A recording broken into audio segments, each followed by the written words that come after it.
friends. First, I'd like to apologize for the fact that I have not made a video in a while. Life kind of caught up with me for a bit. My depression really gets to me, and then my physical health is not so good. My doctors tell me they're getting closer to getting some actual answers, and maybe being able to treat some of it. At least part of it. That which they know about enough.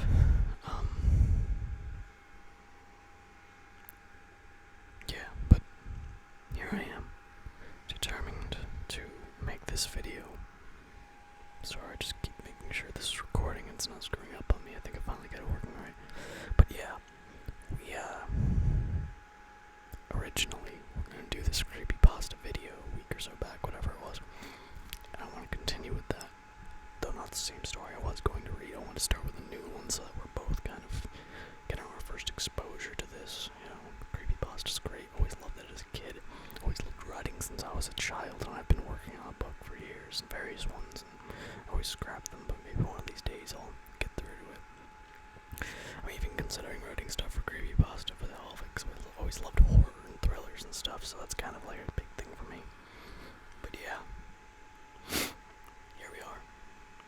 Lo and behold, we made it. And if you guys like this, I'll do it as much as you want. Today's day one, first try at this, so I really hope you guys like it. Also, I'm using a different setting on the mic because I'm close to my computer right now, on a different side of the room actually while standing. So I have a pillow up to try and block out some of the ambient fan noise. And also, this mic setting should cut it down a bit. Now then, oh yes, and as to why I'm standing on another side of the room, I don't have a laptop to use with my DJ gear right now. So I've got like my turntables, my controller, and all my audio music gear right in front of me here on a dresser. And my computer's right next to it because the cables aren't exactly long enough to run all over the place. Probably eventually put the computer back over there and get some cable extensions for some of it. Some of it you really can't use because you need really fancy cables, and cheap extenders would make it not work right. But anyway, a bunch of tech bull. Here we are. I'm going to apologize in advance though if I screw up. The way my health gets, it affects me psychologically sometimes, and it can make it harder to speak or even read, things like that. I mean, it's harder to speak sometimes. I'm doing pretty good today. Another reason I wasn't able to do this. I get all whacked out, but we should be good. Now then, on that note, thank you for joining me. Today we are on Creepypasta, and we're going to be reading The Whistler in the Night, written by Travis Brown. I'm going to leave a link below the video to credit him. You can all go check out his stuff, like it, or whatever Creepypasta does. I think they have a liking system or something, voting, ranking. It's been a while since I've been on here, years. Aside from when I tried to make the video last time. But here we go. The Whistler in the Night by Travis Brown. All credit goes to the lovely Mr. Brown. Alrighty, estimated reading time 13 minutes. Okay, we're still recording. We're good. If my audio goes crazy, I might have to stop the video, and if there's a random clip, you'll know why. Anyhow, let's get to it. If I can find it. There it is. Okay. And away we go. The Whistler in the Night. Every night, no matter the weather, something walks down our street whistling softly. You can only hear it if you're in the living room or the kitchen when they walk by. And it always starts at exactly 3:03. The sound is faint at first, somewhere at the beginning of the lane near the Carson place. Right towards the middle of the street, so the whistling moves past us before fading away in the direction of the cul-de-sac. I really need to get a pop filter for this. When I was younger, or a windscreen, when I was younger, my sister and I would sneak into the kitchen some nights to listen. Mom and Dad didn't like that, and we'd get jail if they found us out there. But they were never too hard on us, since we always stuck to the one big rule.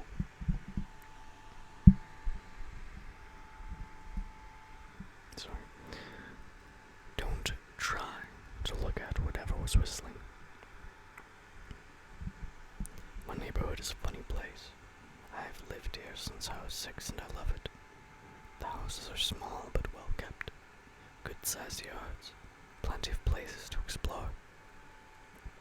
There are a lot of other kids here my age. I turned 13 back in October. We grew up together and would always play Foursquare in the cul-de-sac or roam around from back porch to back porch in the summer. This was a good place to grow up. I'm old enough to see it.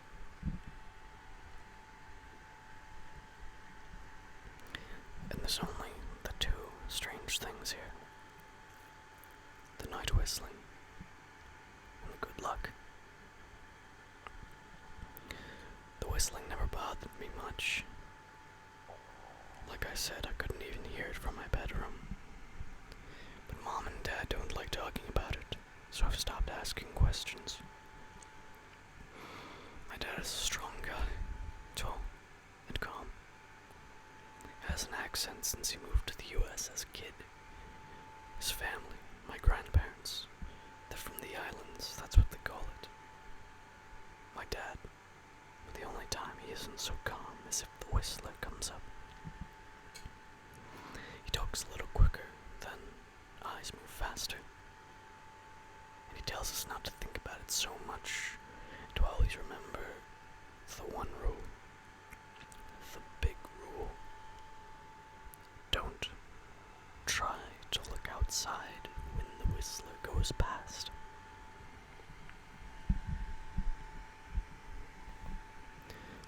Not that we could look even if we wanted.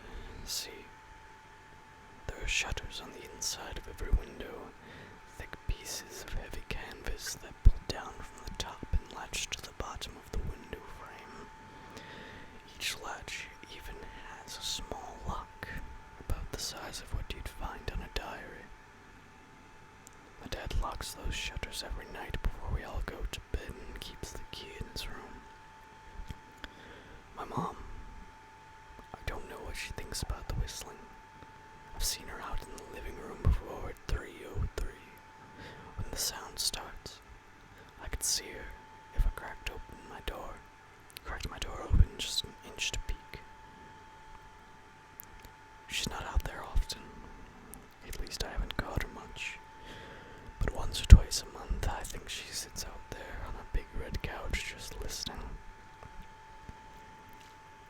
The whistler has the same tune every night. It's cheerful. Da da da da dum da da da da dum.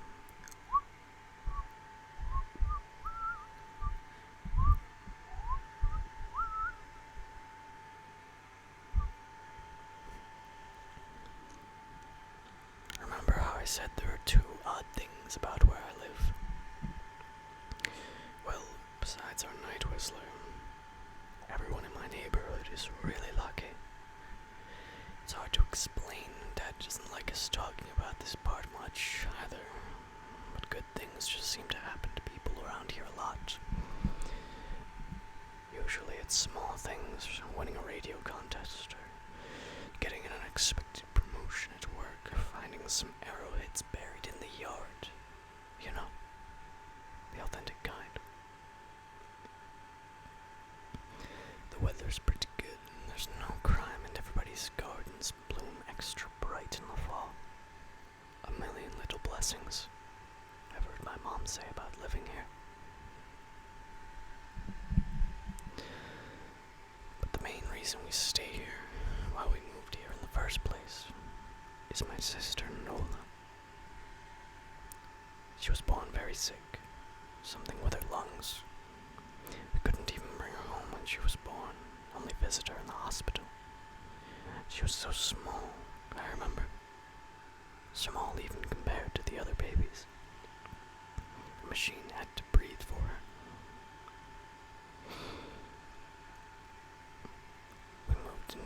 house here to be closer to the hospital. As soon as we moved here, Noah started getting better. The doctors couldn't figure it out. They chalked it up to whatever they were doing, but we all could tell they were confused. But my parents knew. Even I knew. Noah getting better was just another of the million little blessings we got for living in our neighborhood. So that's why we stayed, even after we found out that for every small miracle that happens here every day, now and then, some bad things happen. But they only happen if you look for the Whistler. See, our neighborhood has a welcoming committee.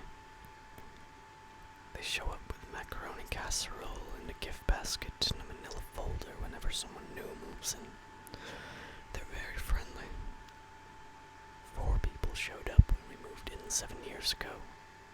The committee made small talk, gave me a Snickers bar, and took turns holding Nola. It was her first week out of the hospital, so they were extra careful. Then the committee asked to speak to my parents in private, so I was sent to my room, where I still managed to hear nearly every word. The welcoming committee told my parents about how nice the neighborhood was. Really exceptionally. Hard to explain. Kind of nice. And then they told my parents about the even harder to explain whistling that happened every morning at 3:03 and ended at the tick of 3:05. The group, our new neighbors, warned my parents that the whistling was quiet, would never harm or hurt us, as long as we didn't look for what was making the sound.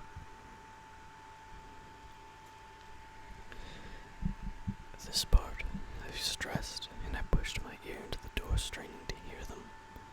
People who went looking for the Whistler had their luck change, sometimes tragically. A black cloud would hang over anyone that looked. Anything that could go wrong would. The manila envelope the committee brought over contained newspaper clippings, stories about car crashes and ruined lives, public deaths, and freak accidents. Not everyone dies. I heard that of the committee tell my dad. But the life goes out of them. Even if they live, there's no light in them ever again. No presence. My mom, I could tell she wasn't taking it seriously. She kept asking if this was some prank they play on new neighbors. At one point, my mom got angry, accused the committee of trying to scare us out of our new home, asked them if they were racist on account of my dad being from the islands. My dad calmed her down, told her he could tell our new neighbors were sincere and they were just trying to help us. He explained that he grew up hearing these kinds of stories from his mom and that he knew there were strange things that walked among us. Some of those strange things were good and some were bad, but most were just different.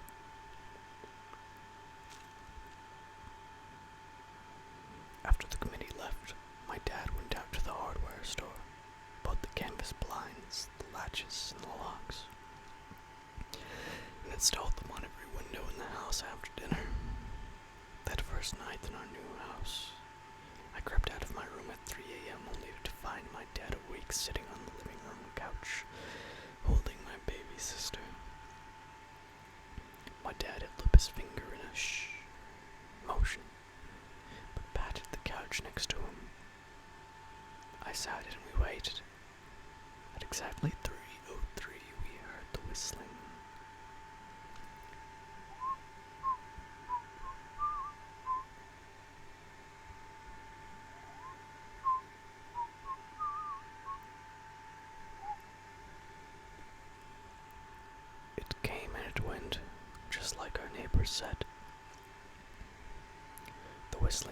hands each night and we never look and we enjoy our million little blessings every day. Nola breathes on her own and she's grown into a strong, clever girl. My dad even joined the welcoming committee. We don't get new neighbors often. Why would anyone want to leave? But when a new family moves in, my dad and the committee bring them macaroni casserole, a gift basket, in the manila folder. I can always tell by the look on my dad's face when he comes back if the family took the committee seriously, or if we'd be getting new neighbors again very soon. Not long ago, a family moved in directly next to us. The previous owner, Miss Maddie, passed away at age 105. She'd lived a good, long life. Our new neighbors seemed like they'd fit in just fine. They believed the welcoming committee, took my dad's advice about locking shutters since they had a young child of their own. Whatever newspaper clippings were in that manila envelope, whatever evidence, my dad never let us see. But I imagine it must have been awfully convincing since our neighbors got along with no issues for the first month. One night, when our new neighbors had to leave town, they sent their son, Holden, to stay with us. He was 12, a year under me in school.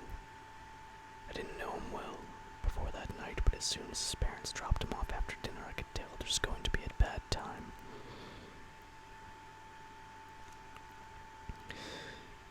Do you know who was always out there whistling every night?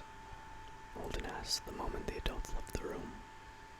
The three of us were sitting in the den, some Disney movie playing idly on the television. My sister and I exchanged a glance. We don't talk about that, I said. I think it's that weirdo that lives in the big yellow house on the corner, Holden said. Mr. Tolles, my sister asked. No way. He's really nice. Holden shrugged. Must be a psycho killer, then. Nola tensed. We don't talk about it, I repeated. Let's go in my room and play Nintendo.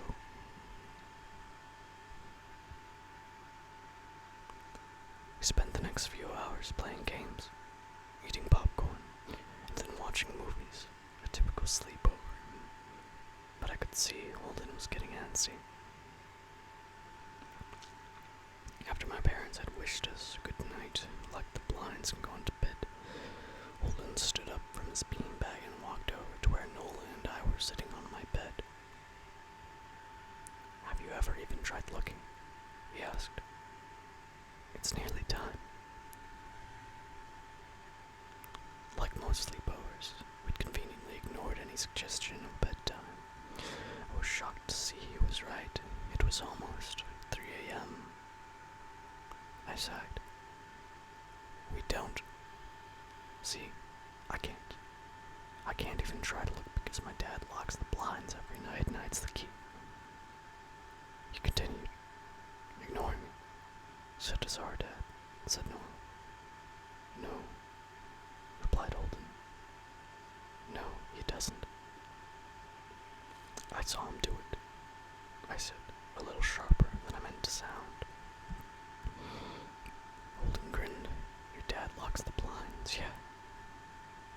But he doesn't hide the key. He keeps it right on his normal keychain. So, I asked. Worried, I already knew what he would say next, because I had noticed that my dad didn't bother hiding the key anymore after all of these years, because he knew we took it seriously. So, after your dad locked up, but before your parents went to bed, I went to the bathroom. And on my way, I may have peeked into their room, and I may have seen your dad's keychain on his nightstand, and I maybe went and borrowed the key to the blind. Noel and I stared, and his grin only grew wider. You're lying, I said. Holden shrugged. You can check if you want.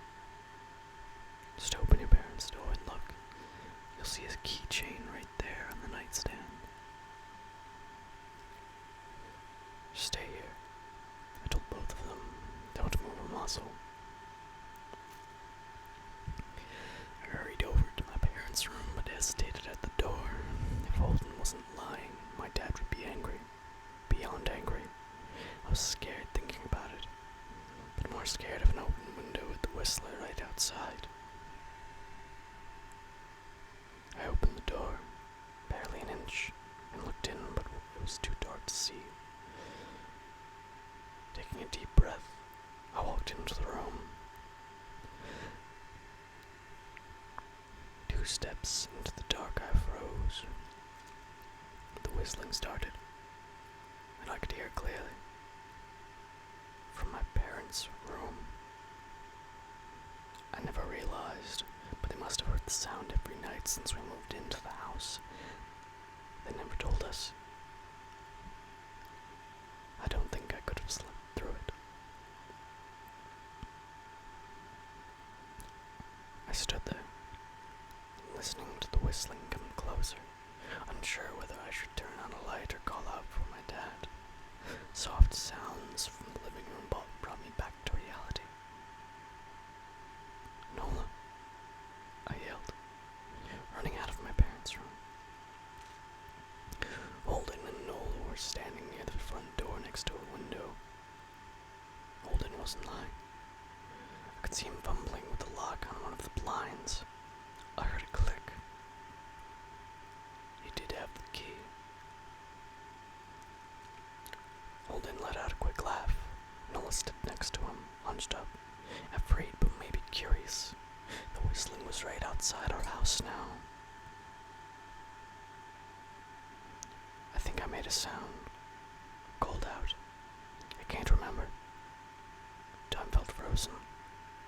Clock hands nailed to the face. But I found myself moving. I'm not fast. I've never been athletic.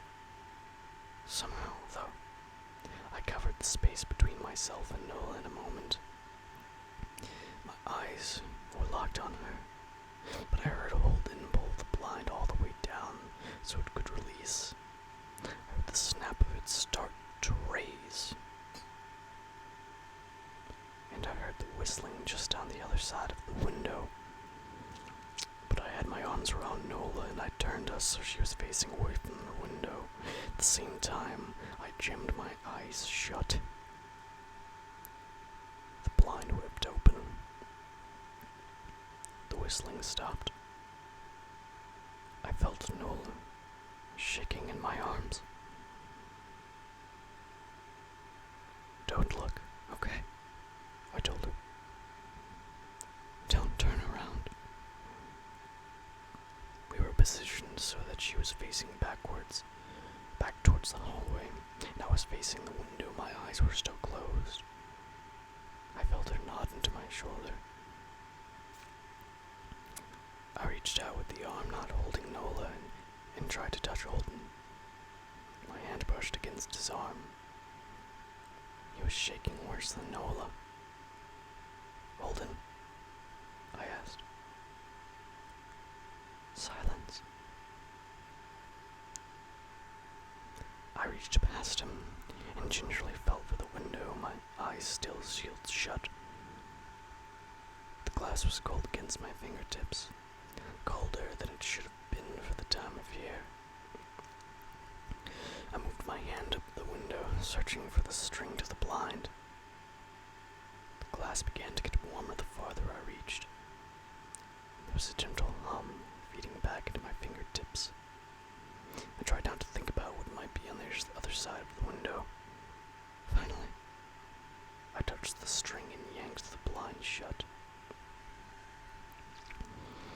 I opened my eyes. In the dim light leaking out from the kitchen, I could make out Holden, pale and small, staring at the now closed window. Holden, I asked again. He turned towards me and he screamed. Everything became a flurry of motion. Lights sparked to life in the hall, then the living room. My parents' footsteps thudded across the hardwood floor.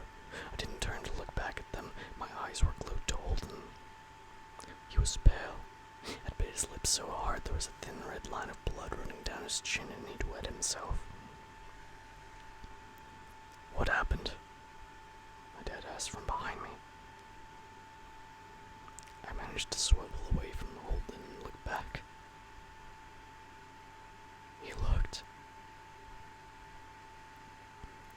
seen my dad scared before, but I saw it that night. In that moment, an old, ugly terror stitched on his face. A parent's fear. "Just hold him," he mouthed to me. I nodded yes. My dad let out a breath. He looked so relieved I nearly expected him to cheer, but then he turned to Holden and my dad's face changed. I wonder if he felt bad for feeling good that Holden was the only one that looked. There was a knock at the door. We all froze. Holden whimpered. "Don't answer it," my mom said. She stood at the threshold of the hall. I'd always thought she was a skeptic and just humored my dad about the windows and the whistler, but that night we were all believers. I noticed that both of my parents held baseball bats. They must have taken from their bedroom. The knock came again, a little louder this time. "Please don't open the door," Holden whispered. My dad walked over to him, hugged him close. "We won't," my dad promised, still holding his bat. "Nothing is coming in here tonight."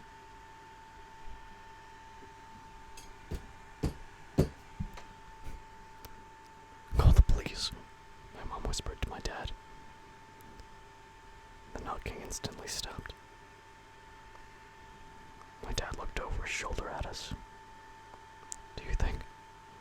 He was cut off by frantic knocking that trailed off to a polite tap, tap, tap.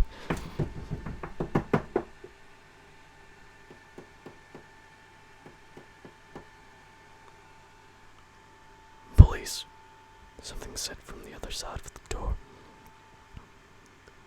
The voice from outside sounded exactly like my mom, like a parrot repeating the words back to her. "Police. Call. The police. Police." My mom pulled us closer. "Police. Police. Police. Police. Please stop," I heard her whisper to herself. "I don't think calling them will help," my dad said. "How will we know when they're the ones at the door?" The knocking came back harder than before. The door shook. Then it stopped. After a long moment, I heard the knocking again, but it was coming from our back door. We all turned together towards the back door, but the knocking immediately returned to the front door. Front to back. Back to front. Loud. Then quiet. Then loud again. Suddenly, the sound was coming from both doors at once. Big, heavy blows like a sledgehammer. I really can't do that. I'm gonna wake someone up. And something started dropping against all of the windows in the house and the walls. It was like we were living inside a drum with a dozen people trying to play at once. Or we were a turtle or something that was attempting to claw us out of our shell. "Stop!" Holden yelled. The knocking died. "I won't tell," Holden said, staring at the door.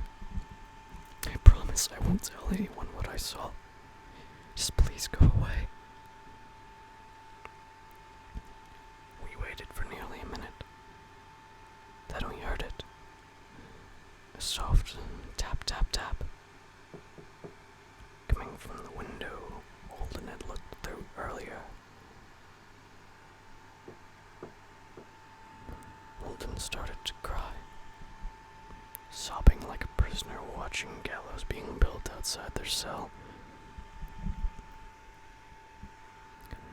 My dad held him, brushed his hair, but never lied to him, never told him things would be okay.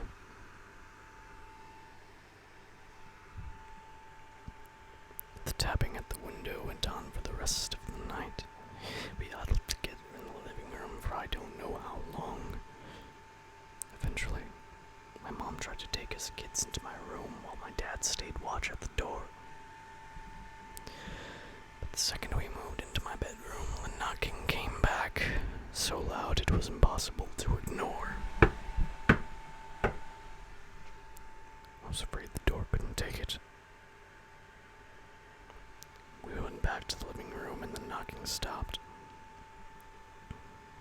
Only the tap, tap, tap on the window remained. None of us slept that night. The tapping stopped around 7 a.m. That's about the time the sun comes up here. We waited another 2 hours before my dad opened the blinds from one window. He made us all go back to my parents' bedroom first. I heard him open the door, then come back in. Okay, he told us. It's done. Holden's parents came back around lunchtime. My mom and dad walked Holden over to his house and they all went inside for quite a while. Noel and I watched from the window. She stuck to me the whole day right at my side, sometimes holding my hand. When my parents came back, they looked grim but wouldn't tell us what they said to Holden's family. It was a Sunday, so we all spent the day together, ordered pizza and watched movies. That night, everyone slept in my room. Noel and my mom in the bed with me, my dad in a chair he'd pulled over. There was no knocking that night, or any night since. We didn't see much of Holden or his parents for the rest of that week, but by Thursday, there was a moving truck in their driveway. Noel and I watched them packing up the whole afternoon after school. What sticks with me the most is how tired Holden and his parents looked. All three had the same pallor, grim mouths, and lightless eyes. Even from across the street, I could tell something was very wrong. Holden and his family were gone before sunset. I remember what the original welcoming committee said to my parents when we moved in. Not everyone who looks at the Whistler dies, but even those that live have the light go out of them, and the rest of their lives are full of misfortune. A million little tragedies. I think Holden's parents must have looked. How they could comfort him if they didn't believe or share the burden if they did. I watched Nola some days, happy and young and alive, and I wonder if I'd been slower. If she'd looked out the window that night, would I have looked too? To comfort her, to share that burden. I'm glad I don't have to find out. It's been 2 months since the night Holden stayed here. We still live in that house, in that neighborhood. We still hear our Whistler walking past every night. The blessings, the luck, the good things here are too good to leave. But we're careful.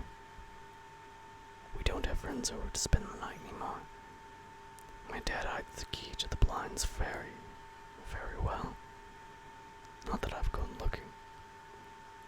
Some things you just don't need to look for. Alrighty. Well, then I hope you guys enjoyed that. My attempt at doing the whistling without being too loud and the crazy knocking. It's interesting. It's hard to put any emotion into reading when you're whispering, but I tried my best. I really hope you all enjoyed it. It looks like my microphone hasn't exploded during the video this time, which happened back when I tried to make this video originally, and I think everything's okay. I'll have to go through the video to make sure. Yeah, I hope you guys enjoyed it. I know it was kind of rough because I'm standing here with this thing in my hand and just kind of winging it, but I really wanted to get this video to you guys, and I hope you enjoyed it. If you want, I will do more of these. I'm definitely going to do more of these, even if you all hate it, because I want to give it another shot, but try to do it a bit more properly, so even if you don't like this, maybe you'll like the next one. I do want to give you guys an assortment of stories, because I really like doing